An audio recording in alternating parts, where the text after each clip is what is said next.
रातों में चांदनी रात सबसे अनोखी होती है, जो सबसे अलग होती है। जी हाँ, जब दो जोड़े शादी के बंधन में बंधते हैं तो उनकी ज़िंदगी की नई शुरुआत जिस रात से होती है वही सुहाग रात होती है। क्या कभी किसी की ज़िंदगी की सुहाग रात आखिरी रात होती है? ऐसे ही एक कहानी उन दिनों की है जब भारत देश विशाल गौरवशाली विशाल के विकास के चरम पर चल रहा था। बड़े बड़े शक्तिशाली राजा राजकुमार अपने राज्य विस्तार के लिए दूसरे प्रदेश पर चढ़ाई करते, हमला करते, साथ ही अपनी प्रजा में खुशहाली बनाए रखने के लिए प्रजा की आर्थिक संकटों में मदद करते ताकि प्रजा हमेशा खुशहाल रहे। पथरीली पहाड़ियों, झाड़ियाँ, बड़े बड़े वृक्ष, उनमें खतरनाक जानवर कई दिनों से भूखे छटपटा रहे थे। उन्हीं पहाड़ियों के बीच में एक नदी, जिस नदी में बड़े बड़े मगरमच्छ, खतरनाक जलीय जीव, साथ ही मछलियाँ जो अपने भोजन के इंतजार में आस लगाए बैठे हुए थे। उन्हीं नदी के बीच में एक बड़ा महल, नदी के बीच में यह महल बहुत सुंदर दिख रहा था। महल ही केवल सुंदर नहीं था, बल्कि उसमें रहने वाले उससे कहीं सुंदर है। यह एक ऐसा महल है जिसने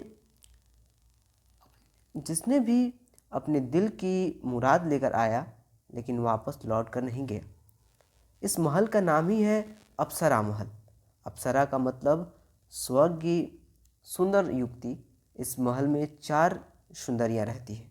मानो तो एक ही यह किसी की भी मन मोह लेती है, चाहे न कोई देवता क्यों न हो। नाम वीर अमर भूम इनकी राज्य वीरता के लिए प्रसिद्ध है, जो काफ़ी प्रसिद्ध है। वीरभूम प्रदेश के नाम सुनते ही भारत देश के राजा ही नहीं, बल्कि भारत देश के बाहर के भी राजा भय से कांपते थे। महाराजा वीर अमरभूम का राज्य पूरब से लेकर आधा पश्चिम तक फैला था। इस राज्य के प्रजा इतनी खुश थी कि पूरे देश के किसी भी राज्य के प्रजा इतना खुश नहीं थी। राजा वीर अमरभूम के 3 पुत्र थे। वीर विलभ भूम सबसे बड़े बेटे, वीर अभिभूम तथा सबसे छोटे बेटे की वीर विक्रम भूम। एक बार की बात है, वीरभूम प्रदेश के बगल में ही एक प्रदेश था जिसका नाम तपनीला था। तपनीला प्रदेश के राजा रघुनाथ तपनीला थे। रघुनाथ तपनीला शांति स्वभाव के राजा थे। ये हमेशा शांत के दूत बनकर शांति के प्रचार करते। बहुत समय पहले रघुनाथ तपनीला की बेटी, जिसका नाम मोहिनी था, जिस राजा ने 16 बेनी मेले में खो दिया। 16 बेनी जो 16 साल पर एक बार लगता है। राजा रघुनाथ बेटी के खोने के बाद अक्सर दुखी ही रहा करते थे। राजा रघुनाथ तपनीला का एक बेटा है जिसका नाम अनुजा तपनीला है। 16 साल बाद राज्य स्वयंवर चल रहा था। राजकुमार राजकुमारियां अपनी अपनी ज़िंदगी की अनोखी बंधन शादी की बंधन में बंध रहे थे। राजकुमार अनुजा तपनीला अब सयाने हो गए थे, पर उनकी बचपन की आदतें अभी तक नहीं गई थी। वे अपनी जिद को पूरा करने में कोई कसर नहीं छोड़ते। वे अब भी नटखट थे। उनका ख्वाहिश था कि वह ऐसी युक्ति से शादी करें जो बहुत सुंदर हो। राजा रघुनाथ तपनीला ने बहुत सारे राजकुमारियों के फ़ोटो मंगवाए, लेकिन उनकी दिल को किसी के फ़ोटो ने नहीं लुभा पाई। वे राज स्वयंवर में जाते पर राजकुमारियों को देखकर ही लौट जाते। एक दिन राजकुमार राज्य पाठशाला में कुछ पुस्तकें ढूंढ रहे थे। तभी उनके हाथ से टकराकर एक बहुत पुरानी किताब जमीन पर गिर पड़ा। किताब के पन्ने जमीन पर बिखर गए। राजकुमार ने किताब को उठाया और पन्ने को लगाने लगे।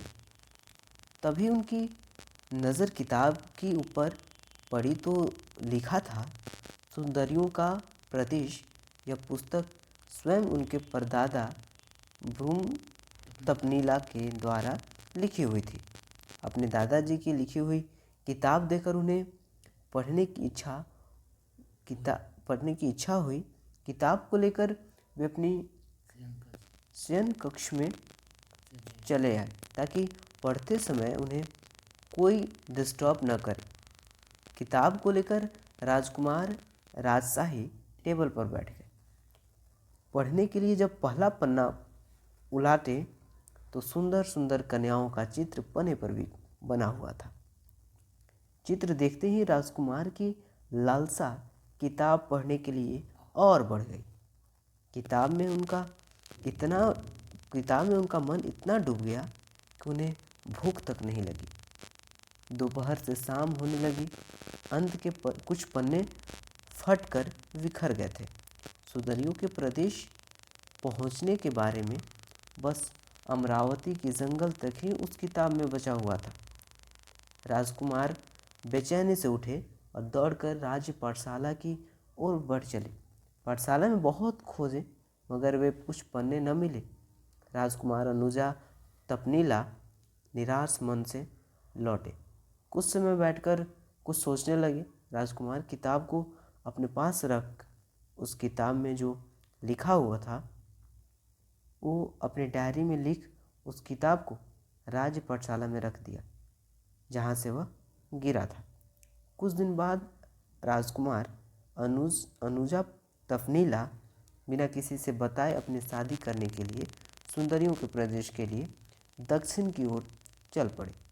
वे अकेले ही थे, बस उनके साथ उनका घोड़ा और हुक्म मानने वाला कबूतर साथ था।